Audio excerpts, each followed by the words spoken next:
नमस्कार, आप देख रहे हैं जन समस्या महाराजगंज न्यूज। मैं हूँ राजीव खान। मैं इस समय जो है मोहम्मद मौसमे आलम लोकसभा 63 महाराजगंज के प्रत्याशी, मैं उनके कार्यालय पे हूँ और आज जो है हम इनसे बात करेंगे कुछ मुद्दों पे और हम इनसे बात करेंगे कि किन मुद्दों को लेकर जो है ये चुनाव मैदान में है।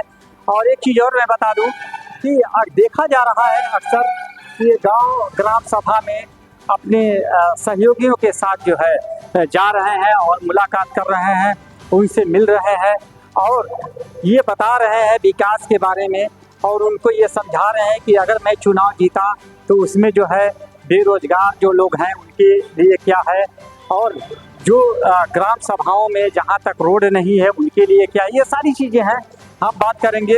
दूसरी चीज़ मैं ये बता दूं कि काफ़ी लोगों का ये कहना, सबसे अहम मुद्दा मैं आप लोगों को बता रहा हूं कि काफ़ी लोगों का ये कहना है कि मोहम्मद मौसमे आलम ये बाहरी हैं। इनको जो है बार बार जो है काफ़ी लोगों का ये कहना है और ये सुना भी जा रहा है कि इनको ये कहा जा रहा है कि ये बाहर से आए हुए हैं। मैं बता दूं कि ये पनियरा विधानसभा क्षेत्र के रहने वाले हैं, यहाँ के मूल निवासी हैं, ये कोई बाहरी नहीं है। हम उनसे ही बात करेंगे, वो भी बताएंगे अपनी कहानी, अपनी जुबानी जो बाहरी पे चल रही है। हम बात करते हैं मोहम्मद मौसमे आलम से। मोहम्मद मौसमे आलम भाई, आप बहुजन समाज पार्टी से प्रत्याशी हैं और आपका चुनाव निशान हकी है और आप जो है आपको बहन जी ने टिकट दिया और आप आज महाराजगंज में बहुजन समाज पार्टी, जिसको हम बीएसपी कहते हैं, आप उससे चुनाव लड़ रहे हैं। हमें ये बताएं, हम बीच में सुने थे और ये कहा गया था कि आप बाहरी हैं। हमें ये बताएं कि आप कहाँ के रहने वाले हैं। देखिए, सबसे पहले एक बात बता देता हूँ। जो बाहरी लोग हैं वो अगर हमको बाहरी कह रहे हैं या इस तरह की झूठी अफवाह फैला रहे हैं तो बहुत बड़ी गलती कर रहे हैं और लोगों को गुमराह करने का उनका एक नया हथकंडा है। मेरा मूल निवास जो है छोटकी पकड़ी गांव, जो ग्राम सभा दुबौली के अंदर आता है, महाराजगंज से 13 किलोमीटर दूरी पे है और ये सदर विधानसभा में पड़ता है। मेरा दूसरा घर मिठौरा गांव में है, जो लोग मिठौरा जंगल के नाम से भी जानते हैं, जो पनियरा विधानसभा में है। यह कहने वाली बात नहीं है। आप इस बीच के 50 गांव में किसी से भी आप पूछेंगे तो हर कोई बताएगा कि मौसमे आलम कहाँ के हैं। इस गलतफहमियों को लोगों को जो है इग्नोर करना चाहिए। और मैं आपको बता दूं, मैं यहाँ पे चुनाव सिर्फ अपना महाराजगंज बचाने के लिए लड़ रहा हूँ। इसमें मेरा कोई निजी स्वार्थ नहीं है। मेरा एक ही स्वार्थ है कि जो अपने लोग हैं वह जो है सुखी रहें, उनको सरकारी हर एक तरह की जो भी संस्थाएं हैं वो उनकी मदद कर सकें, उनका मिसयूज़ न हो, उनके ऊपर हैकिंग न हो। इसी वजह से मैं यहाँ चुनाव लड़ना चाह रहा हूँ। हमें ये बताएं कि आपको क्या लगा, क्यों आखिर आप चुनाव लड़ रहे हैं? क्या ऐसा कमी आपने देखा महाराजगंज लोकसभा 63 में कि आपको ऐसा लगा कि नहीं, मुझे जो है एक सांसद पद प्रत्याशी के लिए चुनाव लड़ना चाहिए? इसके बारे में हमें बताएं। मैं आप लोगों को बता देता हूँ, जब हम महाराजगंज से Delhi, Bombay, Calcutta, Madras, Bangalore, Saudi, Dubai, India के किसी भी हिस्से में जब काम करने को जाते हैं, हमसे पूछा जाता है कि आप कहाँ के रहने वाले हो। हम बताते हैं कि गोरखपुर। यहाँ तक कि लखनऊ में भी लोग जब जाते हैं तो उनसे पूछने पे बताते हैं कि हम गोरखपुर के रहने वाले हैं। महाराजगंज एक बहुत बड़ा ज़िला है, बॉर्डर से सटा हुआ है। इसका नामो निशान तक खत्म कर दिया गया है। उस नाम को वापस लाने और महाराजगंज के लोगों को सम्मान दिलाने के लिए मैं इस चुनाव मैदान में आया हूँ। हमें एक जानकारी और दें कि आप अभी जो है क्षेत्र घूम रहे हैं, लगभग जो है सारी क्षेत्र आप घूम चुके हैं, हर लोगों से जो है जनसंपर्क बना चुके हैं और काफ़ी लोगों का आपको प्यार भी मिल रहा है। आपके हमने फेसबुक आईडी पे हमने देखा, आपने लिखा था फेसबुक आईडी पे कि हम जहाँ भी जाते हैं हमें जनता बहुत प्यार देती है, सम्मान देती है और मैं जनता से मिल के रहना चाहता हूँ। क्या कमी आपको दिखाई दिया महाराजगंज लोकसभा 63 में? महाराजगंज के लोग हमारे जैसे लोगों के साथ इतनी मोहब्बत करते हैं। हम जहाँ पे भी गए, एक दिन में 50 से ज़्यादा लोगों के घरों पे चाय पानी की व्यवस्था किए हुए थे, जो कि जनसंपर्क में था। ऐसा नहीं कि कोई दावत देकर बुलाया था। फिर भी बहुत दुख होता है इस बात को कहते हुए कि हमारे पुराने नेता, हमारे माननीय सांसद वैसी जनता के साथ भी धोखा करते हैं। यह बहुत बड़ी गलतियां हैं।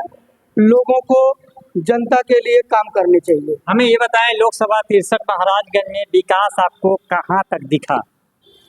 मुझे तो छोड़ दीजिए, महाराजगंज के जनता का, खुद बीजेपी के जो लोग हैं, जो उनके सपोर्टर हैं, वह खुद भी इस बात का रोना रो रहे हैं कि हम बहुत गलत आदमी को सांसद बना दिए, जिसने हमारे महाराजगंज को खाली लूट लिया है, हम लोगों को धोखे में रखा है, हमारे साथ नाइंसाफ़ी किया है।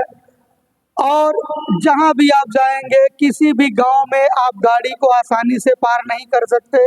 4 बार आगे पीछे करने के बाद ही जा सकते हैं। रोड खराब है, गांव का इंफ्रास्ट्रक्चर पूरी तरह से डैमेज है। किसी भी तरह की सुख सुविधा महाराजगंज के अंदर नहीं है। हॉस्पिटल, शिक्षा कुछ भी नहीं है। किसी को अगर थोड़ी भी बड़ी बीमारी होती है, पीजीआई जाना पड़ता है। जो लोग यहाँ से लखनऊ के लिए निकलते हैं, उनको फाइनेंशियल प्रॉब्लम होता है, लोगों के सपोर्टों का प्रॉब्लम होता है। यहाँ से 300 किलोमीटर जब आप दूर जाएंगे बच्चों के, अपने परिवार के लोगों का दवा कराने के लिए, वहाँ आपको पहचानने वाला कोई नहीं होता है। उसका दुख दर्द क्या होता है, मैं बहुत अच्छी तरह से समझता हूँ। हमें ये बताएं कि आप जो है हर तरफ घूम रहे हैं, जनसंपर्क बना हुआ है आपका जनता के बीच। चुनाव जीतने के बाद जो है महिलाओं के लिए आपके पास क्या है? जो पढ़े लिखे युवा बेरोजगार घूम रहे हैं, उनके लिए क्या है? और जो वृद्धावस्था में हैं, उनके लिए क्या है? रोजी रोटी बर्बाद करें। जैसे आपको बता देता हूँ, सबको पता है मैं एक सक्सेसफुल बिजनेसमैन हूँ। जब हम किसी काम के लिए जब हाथ डालते हैं तो पूरी प्लानिंग होती है हमारी। मैं महाराजगंज के अंदर में कम से कम 5 लाख लोगों के लिए रोजगार पैदा करके दूंगा, जिसके लिए इंडस्ट्रियल लैंड फाइनल कराने होंगे। जो यहाँ पे बहुत ढेर सारी सीलिंग की ज़मीनें पड़ी हुई हैं और उसे आसानी से डेवलप किया जा सकता है, मैं उसको ज़रूर करूँगा। स्वर्गीय बरुआ को प्रियदर्शनी पार्क में कन्वर्ट किया जाएगा। आप लोगों को जानकारी के लिए बता दूं, मेरा एक इंटरटेनमेंट कंपनी है, मैं पिक्चर भी बनाता हूं। मैं कोशिश करूंगा कि स्वर्गीय बरुआ में जब प्रियदर्शनी पार्क हो, वहां पे शूटिंग भी किए जाए, जिससे वहां के लोगों के लिए भी बहुत अच्छे कारोबार पैदा हो जाएंगे। तो मैं पूरी प्लानिंग के साथ यहाँ के डेवलपमेंट के ऊपर प्लान किया हुआ है। यहाँ पे गारमेंट की जो कंपनियाँ बनेंगी, इसको आप नेपाल बॉर्डर के 50% एरिया तक आप सेल कर सकते हैं।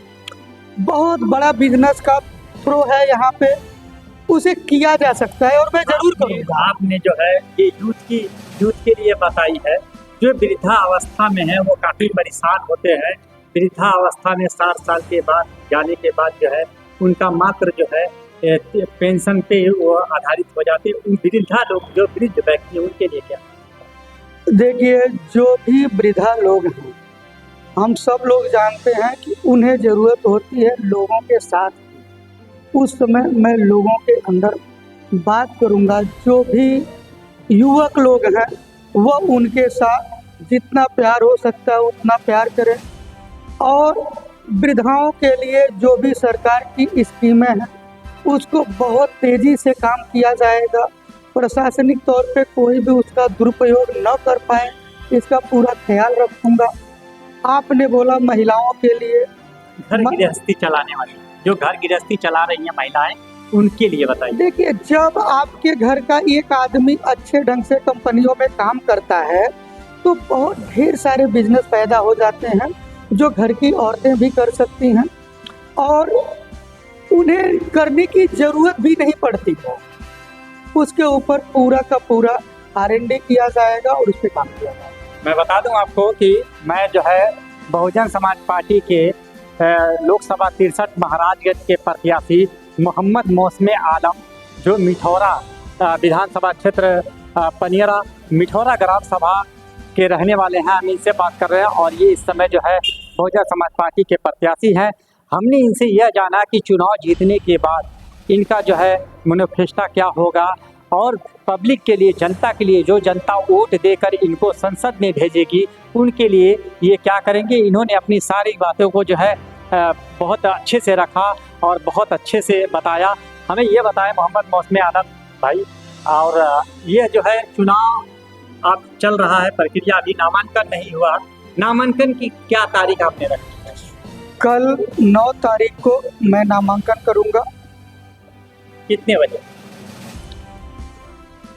सुबह 9 बजे घर से निकलूंगा, 11 साढ़े 11 तक महाराजगंज में आऊंगा, बाकी जितना समय अंदर लगे। अच्छा, तो आप ये बताइए हमको कि जो जनता है जो आपको सपोर्ट कर रही है, जो आपको वोट देगी, उनको आप एक छोटा सा कोई हमारे चैनल के माध्यम से मैसेज दीजिए। मैं सभी सपोर्टर और सभी वोटर्स को गुजारिश करूंगा, यह समय हमें अपना महाराजगंज बचाने का है और एक ऐसा महाराजगंज जो देश का सबसे बहुमूल्य एरिया है, फिर भी इसे एक छोटे से चौराहे में तब्दील करके रखा गया है।